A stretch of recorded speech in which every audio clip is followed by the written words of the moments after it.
Help desk.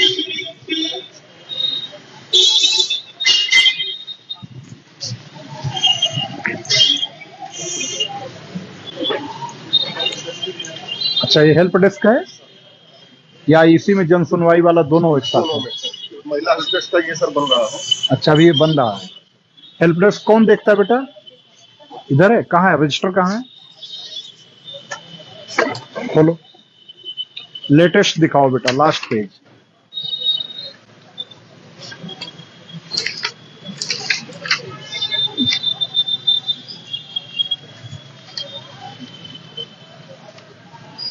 सत्रह 17 अक्टूबर 21। इसके बाद कोई आया ही नहीं एप्लीकेशन। ऐसा कैसे हो सकता है? 16/12/21 के बाद 17/10/21 आता है, 17/12/21 आता है। वेद देखो। ये 12 है, 2 लिखे हो। ऐसे 2 लिखा जाता है जो जीरो जैसा हो। कौन लिखा है इसको? आपने लिखा। इसको सही करो, इसको कोई भी 10 ही पढ़ेगा। सही करके लिखो। अच्छा, दूसरे एक पेज में आप इसको 2-2 क्यों लिख रहे हो? वेद, क्या पेज की कमी है हम लोगों के पास इसमें? एक पेज पर आपको एक लिखना है, जिससे जब भी आप फीडबैक लिख सकें, शिकायतकर्ता से फीडबैक लेने के बाद लिखना हो तो पूरा पेज खाली रहे आपका। जरूरत पड़ने पर हो सकता है कि आपको 3 बार तो मिनिमम फीडबैक ही रखिए। 3 बार, एक बार संतुष्ट मान लीजिए बता दिया, 15 दिन बाद फिर पूछे, फिर अगले 15 दिन बाद पूछे। आप इस प्रकार से उसको 45 डेज तक फीडबैक रखेंगे। उसके अलावा मान लो यह भी हो सकता है कि शिकायतकर्ता जो निस्तारण किया गया है शिकायत का, उससे संतुष्ट ना हो। ये भी हो सकता है ना। इसलिए भी रहता है कि इन केस अगर शिकायतकर्ता संतुष्ट नहीं है तो तुरंत किसके संज्ञान में लाओगे आप? किसके संज्ञान में आएगा फिर? प्रभारी के, प्रभारी निरीक्षक के। वो शिकायत दूसरे को देंगे, इसके प्रार्थना पत्र को दूसरे को देंगे, दूसरे उप निरीक्षक या जिसको भी दिया। और फिर जब शिकायत निपट करके आई तो अंतिम निस्तारण तक यही प्रक्रिया दोहराई जाएगी। इसलिए एक पेज में केवल एक लिखना है। ये एकदम याद रहे, क्लियर रहे। ये मैं हर बार कह चुका हूं ये। और देखो, ये ऐसे ही होना चाहिए। ठीक, इस पेज पे पूरा एक रहे। अब इसमें फीडबैक कहाँ लिया है ये बताओ मुझे, कहाँ है ये? तो यहाँ आपने लिखा कि इस पे लिखना चाहिए फीडबैक तिथि ये हुआ आज दिनांक को, इतना ही नहीं, यहाँ तो आपने शिकायतकर्ता के नाम पता में लिख दिया। यहाँ पर आपको लिखना चाहिए, पेन लाइए, ये क्या होना चाहिए हेडिंग यहाँ पे? फीडबैक 1, फीडबैक 1 या फीडबैक फर्स्ट। आपने फीडबैक फर्स्ट लिया, कितनी तारीख को लिया? 18/12/2021 को। 18/12 को लिया है, आज ही लिया है।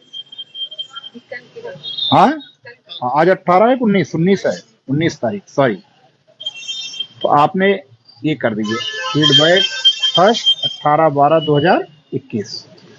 अब इसके बाद 15 दिन बाद दोबारा, जिसे उसने बताया कि संतुष्ट है, रह रहे हैं, अलग रह रहे हैं या संतुष्ट है, कोई दिक्कत नहीं है।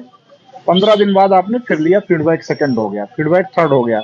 अगर वो संतुष्ट नहीं है तो ये फीडबैक चलता रहेगा, आपके पास ये पेज खाली है, पड़ा रहेगा। संतुष्टि तक फॉलो अप होना है। और अगर संतुष्ट हो गए तो भी मिनिमम 3 बार फीडबैक लिया जाना है, 15-15 दिन के अंतराल पे। ठीक, ये चीज फॉलो करना है बेटा। शिफ्ट वाइज लग रही है ड्यूटी। एक शिफ्ट में कितने लोग हैं? एक शिफ्ट में 2 लोग हो, इसमें कोई दिक्कत नहीं है। आप क्या देखते हो बेटा? जन सुनवाई वाला है। हाँ, रजिस्टर, अच्छा ओके, सामान्य रजिस्टर जो हमारे मेंटेन हो रहे हैं उनका है। ये चुनाव रजिस्टर आप मेंटेन कर रहे हो? अच्छा, कितने चुनाव सेंटर्स हैं वेद? 21। इनसे अब इनको जानना चाहिए। वेद बताओ, 21 हैं? ये मतदान केंद्र हैं। और मतदेय स्थल कितने हैं? 14-10-24। पक्का? कुछ कंफ्यूजन है? तुम बताओ। मतदान केंद्र 21 हैं, मतदेय स्थल 24 हैं, ये सही है? मतदेय स्थल समझ रहे हो? सेंटर था। पोलिंग सेंटर हो गया मतदान केंद्र आपका, और मतदेय स्थल हो गया पोलिंग बूथ। हाँ तो वही अभी तो हम एक कई आपके एक सेंटर पर अगर 5 बूथ है, किसी सेंटर पे 6 बूथ है, किसी सेंटर पे 2 बूथ है, और रेयरेस्ट ऑफ रेयर होगा जिसमें 1 बूथ होगा। तो ये कैसे हो सकता है कि 19 सेंटर पे 21 बूथ हो? दोनों लोग कंफ्यूज हो। 21 तो है सर, क्योंकि 11 है सर केवल 21 बूथ है। रोहनिया का और 10 है चितईपुर कट गया है सर।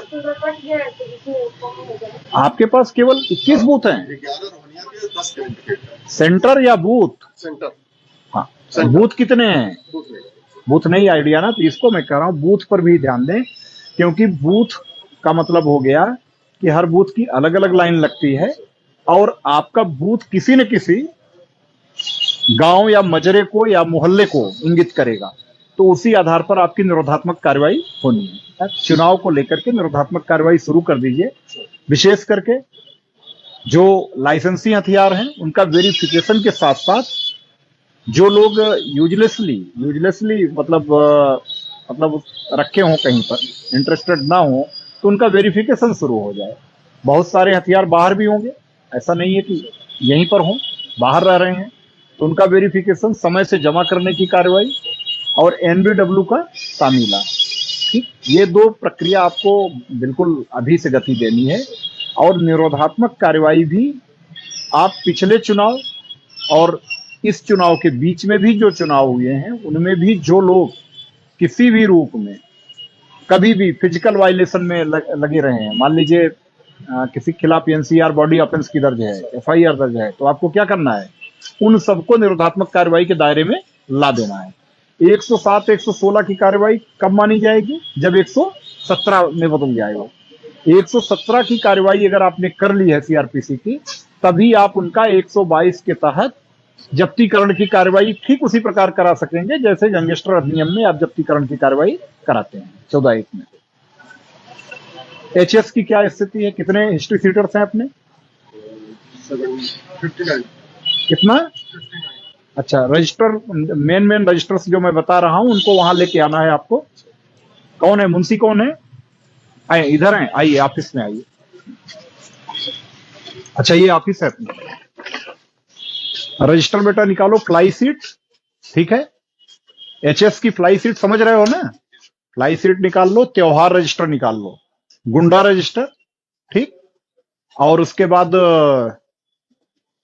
एनसीआर जांच रजिस्टर, एससी एसटी और महिला उत्पीड़न संबंधी अपराध, और समाधान दिवस और संपूर्ण समाधान दिवस, और इसके अलावा हत्या बलवा रोकथाम रजिस्टर।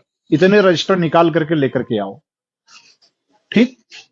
लेकर के निकाल करके आओ ऑफिस में। आओ बेट, इधर आओ। इसमें बनवा रहे हो? इस केबिन में? ठीक, बढ़िया। और ये क्या है ऑफिस?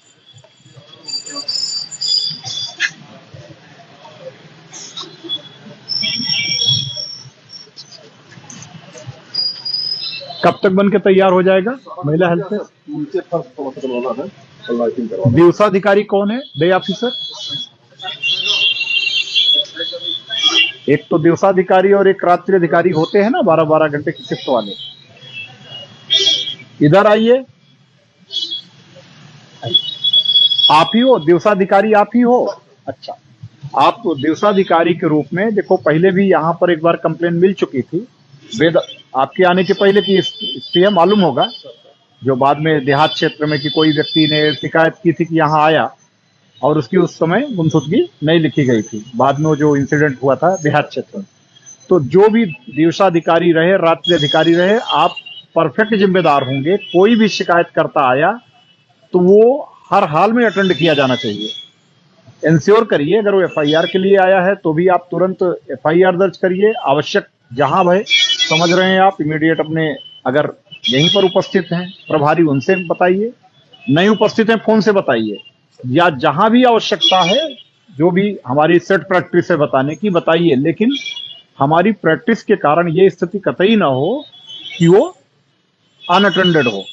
बात समझ रहे हो ना? अनअटेंडेड नहीं होना चाहिए। उसका जो भी ग्रीवांस है तत्काल देखा जाए, ये निश्चित करना है। रजिस्टर मंगा लो वेद, आते हैं।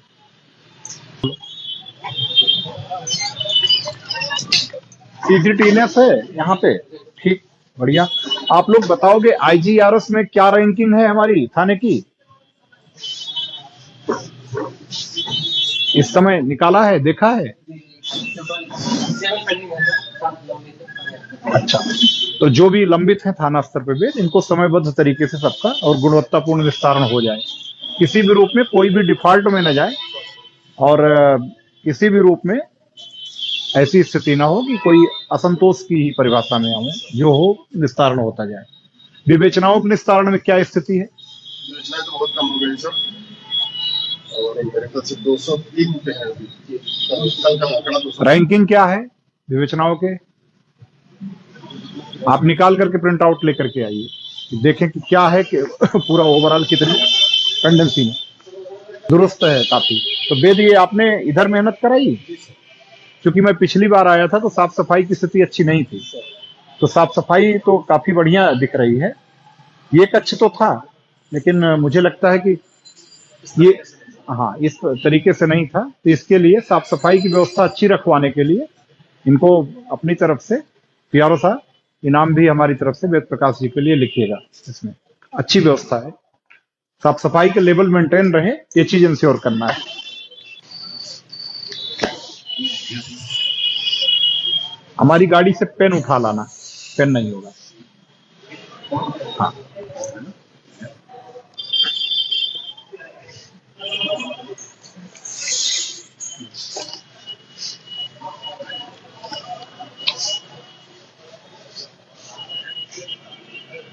में त्योहार बीता है, कौन सा प्रकाश त्योहार बीता है?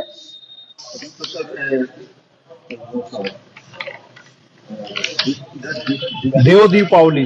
देव दीपावली के बाद अब आगामी त्योहार कब से शुरू होंगे? अगले त्योहार आगामी त्योहार सर मकर संक्रांति, पूजा है, खरमास के बाद शुरू होंगे त्योहार। त्योहार रजिस्टर अप टू डेट है? ठीक है, ठीक है, कलम ले लीजिए। आपके यहाँ संत रविदास जयंती, ये भी काफी महत्वपूर्ण फेस्टिवल के रूप में होता है। मेरी समझ से मुख्य मंदिर आपके ही थाना क्षेत्र में है,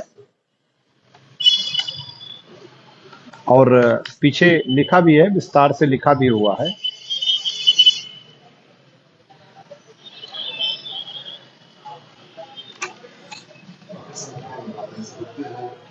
ये इस बार कब पड़ेगा? फरवरी में।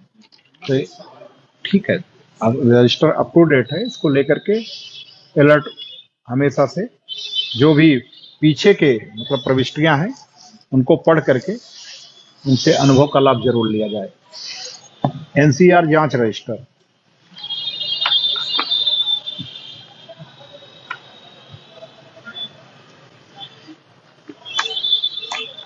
ज्यादातर में 107, 116 की कार्रवाई दिख रही है पीछे, हालांकि बाद में इधर 151 की कार्रवाई शुरू हुई है। ये चीज ध्यान देना है इसमें कि जो 151 की कार्रवाई हो, वे अनिवार्य रूप से अगर दोनों पक्ष मान लीजिए लड़े हैं, दोनों पक्ष हिंसा में संलिप्त रहे हैं, तो दोनों पर हो। लेकिन अगर एक पक्षीय रूप से किसी ने मारा पीटा है किसी को, तो हमेशा 151 की भी कार्रवाई एक पक्षीय होनी चाहिए, और यही तभी सही न्याय मिल पाता है। अगर 151 की कार्रवाई, मान लो एक व्यक्ति ने किसी व्यक्ति को मारा पीटा और आपने ला करके 151 में दोनों को बंद कर दिया, तो ये मेरी समझ से मतलब कहीं ना कहीं से जस्टिस तो भूल जाइए, इनजस्टिस बहुत गलत तरीके से डिलीवर करना हुआ उस व्यक्ति को जो पीड़ित है, क्योंकि वहां पर तो पहले भी पिट चुका और आपने दोषी के साथ उसको भी हवालात में डाल दिया। तो ये स्थिति कतई नहीं होनी चाहिए। 151 की कार्रवाई अनिवार्य रूप से आक्रामक पक्ष के खिलाफ एक पक्षी तरीके से करिए। हाँ, अगर दोनों पक्ष मारपीट में एज ए ग्रुप लड़े हों, दोनों का 19-20 ही सही अंतर हो, बट मतलब मारपीट में दोनों शामिल हों, तब दोनों पक्ष पे करिए। बट मतलब अगर एक पक्षी मारपीट का है तो उसमें एक पक्षी ही 151 की भी कार्रवाई की जाए। अच्छा, साथ ही साथ 107 116 जितने में हुआ है, ये 107 116 का फॉलो अप करें, क्योंकि हम लोग पुलिस कमिश्नरेट सिस्टम में हैं। एसीपी साहब की जो कोर्ट है वहां पर आप इसको पहुंचा करके 117 में शामिल कराएं। 116(3) की प्रक्रिया पूरी करा करके अपने जो जांच अधिकारी हों उनसे 117 का ऑर्डर जरूर कराएं, तभी ये ऑर्डर इफेक्टिव होगा। 107 116 केवल करके छोड़ने से कोई फायदा नहीं है। दूसरे, आप इस समय जिनका भी 117 करा लेंगे वो सारे आपके लिए चुनाव में भी बहुत कारगर रहेंगे। क्यों? क्योंकि 6 माह के लिए आप का ऑर्डर 117 का होता है और तब तक आपका जो चुनावी प्रक्रिया है वो परिपूर्ण हो चुकी होगी। तो यानी कि नेचुरल में भी जो लोग बॉडी ऑफेंस में शामिल रहे हैं उन्हीं पर आप कार्रवाई ये करेंगे। और जब बॉडी ऑफेंस में शामिल व्यक्ति जब सामान्य अपराधों में शामिल है, सामान्य रूप से किसी से लड़ झगड़ रहा है, तो पूरे चांस ये भी हैं कि वो चुनाव के दौरान भी इस प्रकार की अशांति करने की स्थिति उत्पन्न करना चाहे। तो हम पहले से इस पर नजर रखें।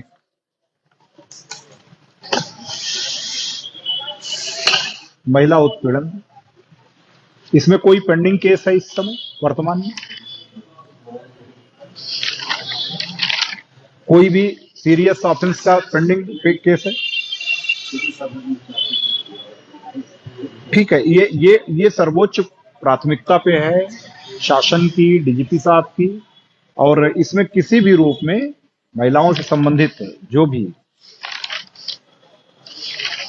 अपराध कहीं भी कारित है तो समय से उन सब में समयबद्ध तरीके से चार्जशीट हो, गिरफ्तारी की कार्रवाई हो, सब पूरी कर लें। गुंडा रजिस्टर, एसएसआई साहब, कितने प्रकार के गुंडे होते हैं? कितने प्रकार के गुंडे सूचीबद्ध किए गए हैं? आपको है जानकारी? नहीं है? वेद आप बताओ। इसका मतलब आपने भी पढ़ा नहीं है पूरा। 4 प्रकार के ही गुंडे होते हैं। कितने? कौन कौन? राजनैतिक, सांप्रदायिक, छात्र और आपराधिक। कितने? 4 प्रकार के, जिनमें से राजनैतिक स्पष्ट है, छात्र भी स्पष्ट है जो स्टूडेंट्स से रिलेटेड है, सांप्रदायिक भी स्पष्ट है जहां पर कम्युनल हार्मोनी प्रभावित हुई हो। इन तीनों के अलावा जो लोग गुंडा की कैटेगरी में आते हैं उनको किसमें डाला जाता है? आपराधिक में। ये एकदम से याद रहना चाहिए। और जितने लोग आपके इन चारों प्रकार की गुंडा की कैटेगरी में हैं उनको आप अनिवार्य रूप से मॉनिटर करते रहें कि वो हमेशा एट ए टाइम आपके 117 में पाबंद रहें और भारी पे मुचलके में पाबंद रहें, ताकि अगर किसी भी प्रकार का न्यूसेंस को क्रिएट करना चाहें तो आप उनकी जब्तीकरण की कार्रवाई 122 सीआरपीसी में करा सके। अब कमिश्नरेट में आपको ये अतिरिक्त लाभ है कि आप जिन पर प्रभावी कार्रवाई करेंगे उसमें कोई डिले होने के चांस नहीं है।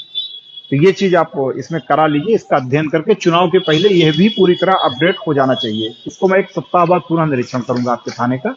अभी मैं इसीलिए अभी सरसरी तरीके से बाकी चीजों को कर रहा हूं। हत्या बलवा रोकथाम रजिस्टर, इस रजिस्टर में भी मैं यही चाहूंगा कि जितने भी इस प्रकार के एलिमेंट्स हैं जो गंभीर शारीरिक अपराधों में संलिप्त रहे हैं, हत्या बलवा रोकथाम रजिस्टर में जो भी इंगित हैं, इन सब पर भी प्रभावी निरोधात्मक कार्रवाई समय से कर ली जाए और वो कागजी खाना पूर्ति की ना हो। 107-16 हो तो 117 तक पहुंचे। इसके अलावा गुंडा, मिनी गुंडा 109-10 110 जी, और अगर उनके कई बार अपराध का रिपीटेंस हुआ हो तो आप उसमें एचएस खोलिए उनकी। इसी प्रकार से कई अपराध की स्थिति में ही आप गैंगस्टर की भी कार्रवाई करिए। इसमें भी किसी प्रकार से कोई ढिलाई नहीं करनी है।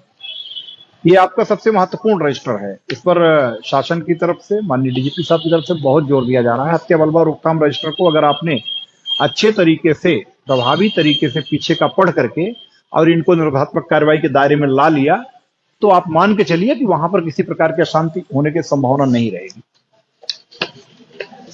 समाधान दिवस रजिस्टर, कोई इधर के पीछे के कोई मामले पेंडिंग तो नहीं है? एक केवल है पीछे का, ठीक है। तो उनसे बात करके जो भी कंसर्निंग राजस्व निरीक्षक हों या जो इसमें लेखपाल जुड़े हुए हैं, टीम के साथ भेज करके निपटा दीजिए समय से। किसी भी रूप में समाधान दिवस का या संपूर्ण समाधान दिवस का समयबद्ध तरीके से निस्तारण हो जाना चाहिए, पेंडिंग नहीं रहना चाहिए। संपूर्ण समाधान दिवस का कोई लंबित है?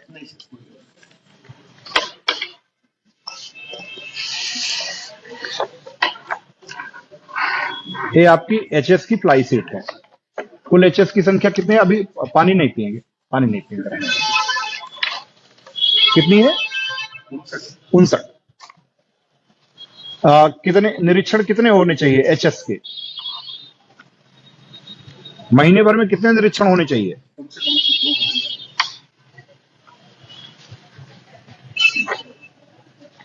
दो होने चाहिए। अच्छा, दिन में या रात में?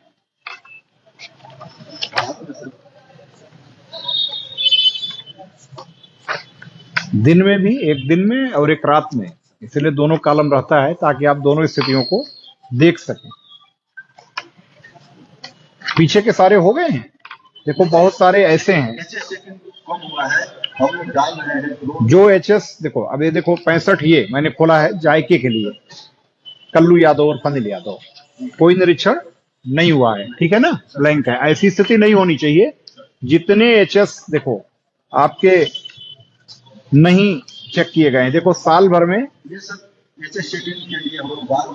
अभी नहीं, ये प्रयास की बात नहीं है, स्पष्ट किया जा रहा है, स्पष्ट निर्देश है, इसमें कोई वो नहीं है, नहीं तो ये आप लोगों का माना जाएगा। वेद इधर आओ, इंस्पेक्टर, ये बिल्कुल नहीं है, एकदम ब्लैंक है। इधर देखो एचएस का, ये नहीं होना चाहिए। साल का अंत है, साल के अंत में एक भी निरीक्षण ना होना शर्मनाक है। ये शो करता है कि कहीं ना कहीं से हमारी जो अपराध एवं अपराधियों के बारे में प्रयास की स्थिति है वो बहुत अच्छी नहीं है। जितने बचे हैं आपके पास इफेक्टिव रूप से अभी 10 दिन है, इस 10 दिन में सारे एचएस का वेरिफिकेशन हो जाना चाहिए 59 का। मैं अगले हफ्ते फिर से एचएस पे ही फोकस कंप्लायंस करूंगा।